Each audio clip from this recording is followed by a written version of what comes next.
They called him Mr. Las Vegas, the man who turned a desert city of bright lights into his personal stage. For decades, Wayne Newton was everywhere. His voice filled casinos, his smile sold out showrooms, and his name stood for everything glamorous about Las Vegas. To millions, he was proof that hard work and charm could build a fortune from nothing. But behind the glow of success was a quieter truth. The same city that made him rich would eventually cost him almost everything. The mansions, the horses, even the dream estate he built with his own hands, all of it came under threat as debts piled up and lawsuits closed in. It wasn't one big mistake that brought Wayne down. It was a long series of small ones. Bad investments, expensive habits, and people he trusted who didn't always trust him back. Now, at 83, he's still walking on stage. The rooms are smaller, the spotlight softer, but the story behind that smile has never been more powerful. Because what you see today isn't just a performer who lost his fortune. It's a man who refused to let failure define him. Wayne Newton's story starts far from the casinos and neon lights that would one day define him. He was born in 1942 in Norfolk, Virginia, to a modest family with Cherokee and German roots. His father worked at the shipyards, his mother kept the household together, and money was always tight. What they did have was music. The radio was on almost all day, filling the house with country, gospel, and big band sounds that Wayne would quietly mimic before he even reached school age. At 6, he was already performing beside his older brother Jerry at church events and county fairs. They sang duets, traded jokes, and learned how to hold a crowd's attention, skills that would stay with Wayne for life. When his parents realized their sons had real talent, they packed up and moved west to Phoenix, Arizona. The climate was easier on Wayne's asthma, and the city had a growing live music scene. The brothers began performing anywhere they could. School functions, small clubs, even local television. Each show taught Wayne how to read a room and how to make people feel like they knew him. The move changed everything. In Phoenix, Wayne met musicians who encouraged him to blend country storytelling with smooth pop phrasing. That mix became his signature sound. By the time he was a teenager, he was already earning steady bookings and learning to handle a microphone like a seasoned professional. Phoenix also gave Wayne his first real taste of TV. A local variety show booked the brothers for a short segment, then asked them back after calls came in from viewers who wanted to hear the kid with the velvet voice. They weren't paid much. Sometimes it was a small envelope, sometimes a free meal, but the exposure meant everything. Between school and performances, Wayne practiced guitar and steel guitar until his fingers hurt, then went back the next day and did it again. The asthma that once kept him indoors started to fade from the story. What people noticed now wasn't the boy who got sick. It was the teenager who could hold a note in a room at the same time. It was a long way from the shipyards of Virginia, but Wayne never forgot where he came from. Every small stage he stepped onto felt like proof that discipline and persistence could take him further than luck ever would. And that belief, the quiet confidence that effort could change his life, would push him toward a television appearance that changed everything. By the time Wayne Newton reached his late teens, he was no longer the shy kid from Virginia. He'd become a polished performer with years of small stage experience behind him. But the big moment came in 1962 when he was invited to appear on The Jackie Gleason Show, one of the most watched programs in America. For most entertainers, national television was a dream. For Wayne, it was a turning point. When he walked on that stage, the audience saw someone different from the usual Las Vegas crooners. His voice was smooth but warm, his manner humble yet confident. Gleason's crowd loved him, and producers quickly realized they had discovered something special, a performer who could charm both young and old audiences. The reaction was so strong that the show invited him back the very next week, a rare honor at the time, and proof that Wayne's appeal went far beyond a single performance. Soon after, Wayne signed with Capitol Records. His first recordings did well, but everything changed with a song called Danke Schoen. It was light, romantic, and instantly recognizable. The melody stuck in your head after a single listen, and Wayne's soft delivery made it feel personal. The single climbed the charts and became his signature tune, even finding a second life decades later in movies and commercials, most memorably in Ferris Bueller's Day Off. Danke Schoen didn't just give Wayne a hit, it gave him an identity. The boy who once sang at county fairs was now headlining national stages. He moved to Las Vegas full-time, performing in lounges and hotel ballrooms that quickly sold out night after night. In a few short years, he had gone from small-town dreamer to household name. But fame comes with its own kind of pressure. Each success raises expectations, and the city of lights that lifted him up would soon demand even more. By the 1970s, Wayne Newton wasn't just a successful singer. He was the face of Las Vegas itself. His name glowed from billboards across the Strip, showrooms filled night after night, sometimes twice in the same evening. He'd walk on stage in a sharp tuxedo, bow tie gleaming under the lights, and the crowd would rise before he even sang a note. His showmanship was different from the flashier acts around him. Wayne didn't rely on wild gimmicks or backup dancers. It was all about connection, the smile, the warmth in his voice, the way he'd hold a fan's hand during a slow song. That intimacy made audiences feel like he was performing just for them, even in rooms packed with thousands. He earned the nickname Mr. Las Vegas, not through marketing, but through sheer presence. Wayne performed so consistently that many locals joked he was part of the skyline.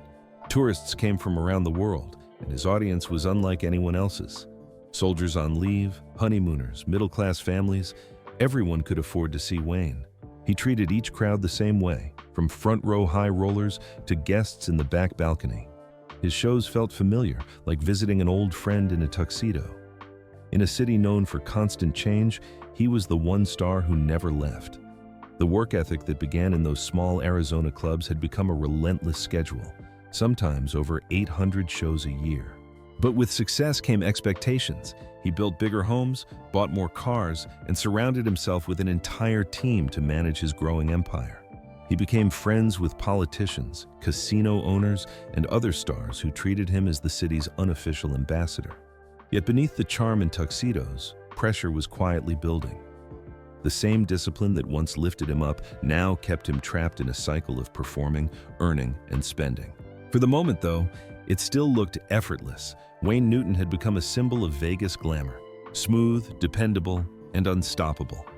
What no one could see was how the lifestyle he'd built on stage was beginning to take on a life of its own. The man who seemed to have everything was about to bet on something even bigger, a gamble that would change the rest of his life. By the early 1980s, Wayne Newton had conquered almost everything an entertainer could. But performing wasn't enough anymore.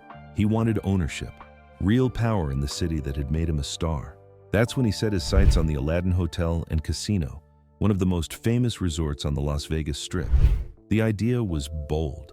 Owning a casino would cement his legacy, turning him from a headliner into a business mogul. But buying a major property in Las Vegas was no small task. The deal required millions in financing and the right partners to back it. Among those reportedly involved was a man named Guido Pinosi, who was later alleged to have ties to organized crime.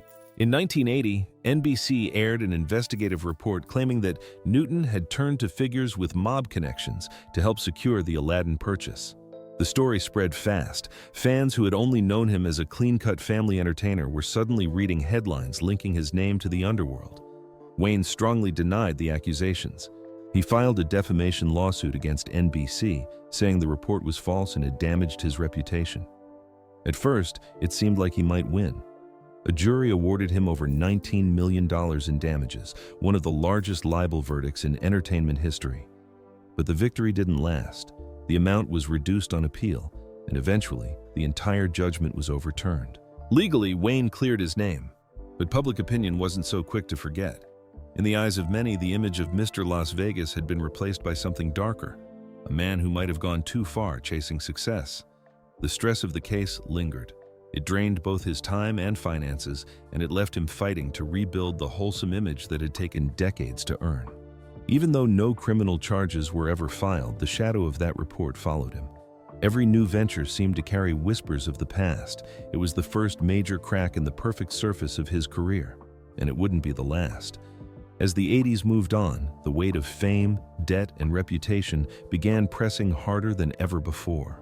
After the Aladdin ordeal, Wayne Newton kept performing as if nothing had changed. The spotlight still shone, the applause still came, and to most people, he looked untouchable. But behind the stage curtains, the numbers stopped adding up. Wayne's lifestyle had grown as large as his fame. There were mansions to maintain, staff to pay, luxury cars to service, and the kind of daily spending that only makes sense when money never seems to run out. For years, it worked. The shows were packed, the checks kept clearing, and Las Vegas still called him its favorite son. But by the late 1980s, small cracks began to show. He started falling behind on taxes, loans went unpaid, a few business investments fizzled out. Then, as the decade turned, the IRS came calling. Reports from the time said he owed more than $300,000 in unpaid taxes, and that was only part of the problem. In 1992, Wayne did something no one ever expected. He filed for Chapter 11 bankruptcy protection. It allowed him to keep performing while reorganizing his debts, but for an entertainer who had once symbolized wealth and success, it was a painful public moment. Newspapers ran headlines about Mr. Las Vegas in financial freefall, and gossip columns speculated about how a man who earned millions could end up in debt. For Wayne, it wasn't a single bad decision. It was years of believing the show would always go on, that the next tour, the next contract, or the next big project would fix everything. Instead, the bills grew faster than the bookings. Still, he refused to quit. Even during bankruptcy, he performed almost every night, sometimes 2 shows in a single evening. Each song helped chip away at what he owed. It was exhausting, but it kept him afloat. To his credit, he never used pity as part of the act. The audience saw the same charm, the same smile, unaware that every encore was paying down a little more debt. The bankruptcy didn't end his career, but it changed it forever. Chapter 11 sounds dramatic to outsiders, but it's really a reorganization tool, not an ending.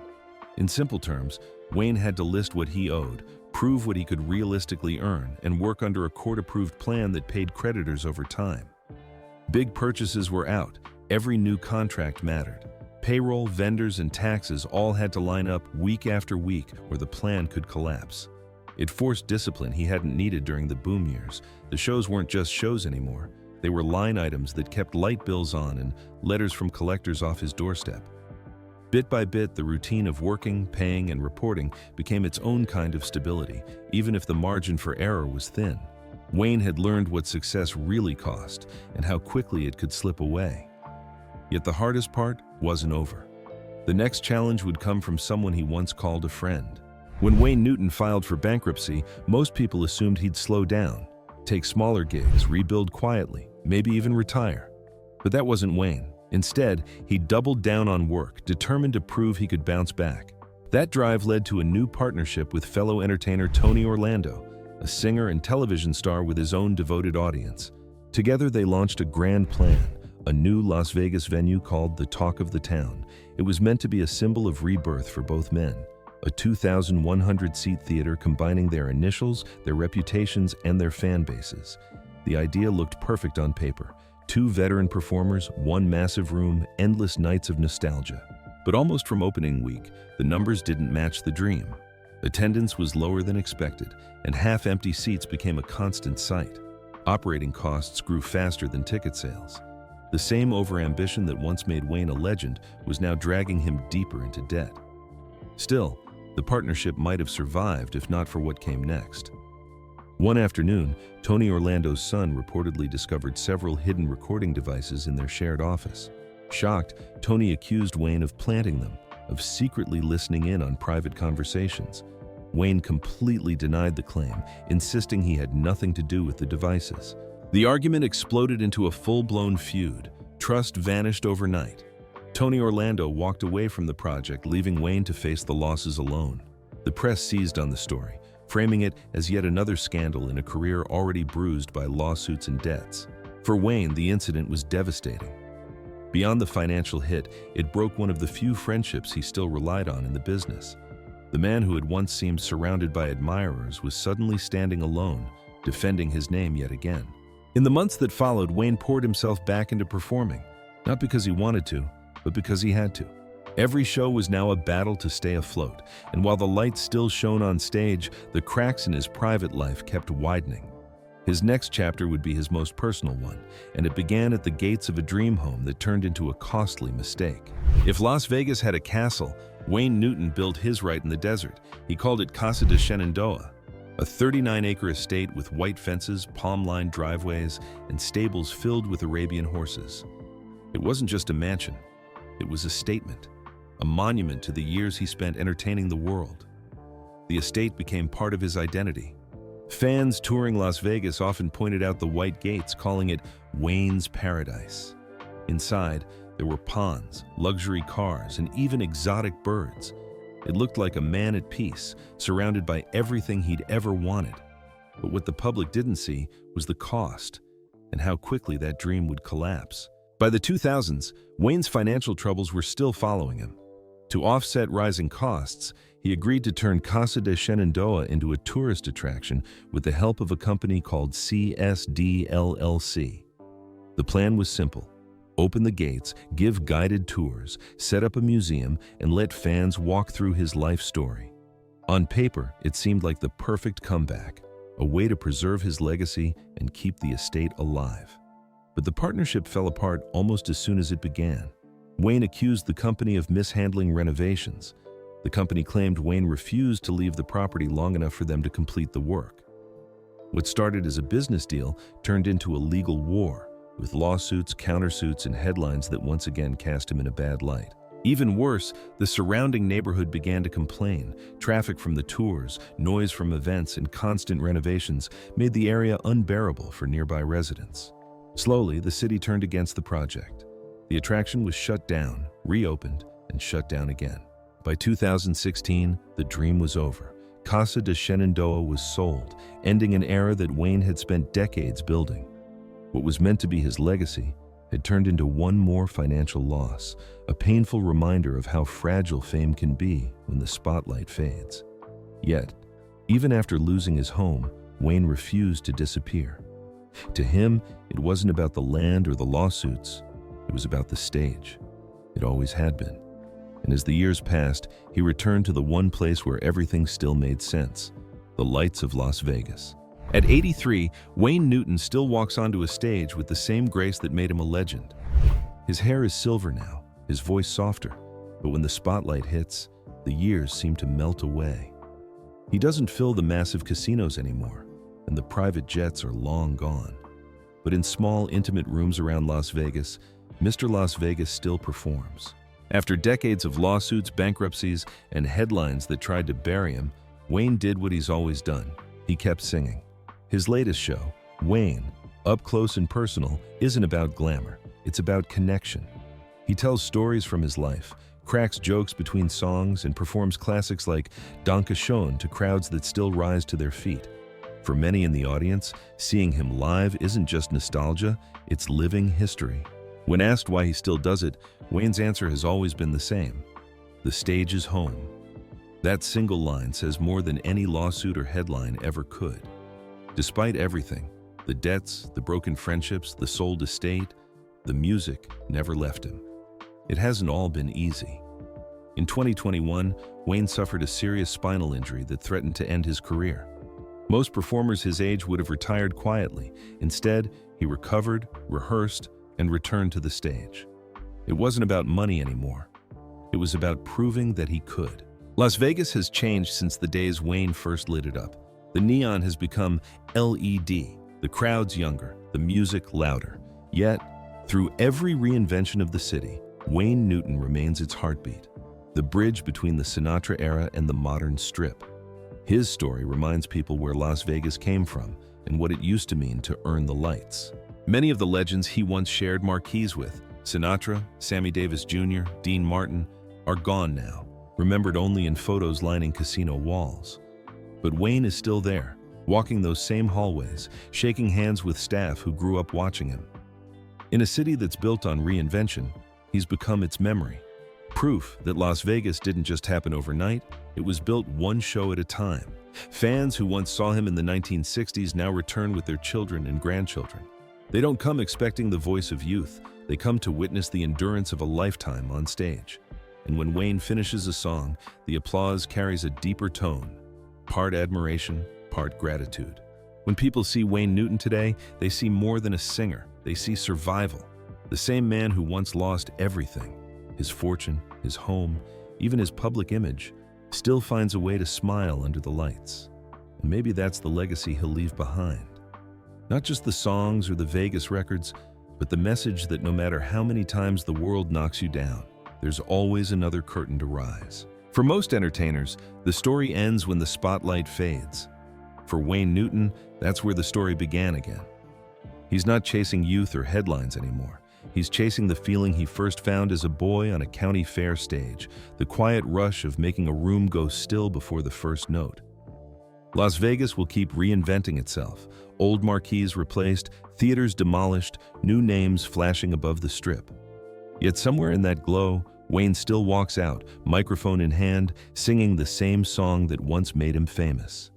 He doesn't have to prove anything anymore. The fortune is gone, but the devotion remains. And maybe that's the real legacy of Mr. Las Vegas. Not the money, not the mansions, but the endurance to keep showing up every time the lights come back on.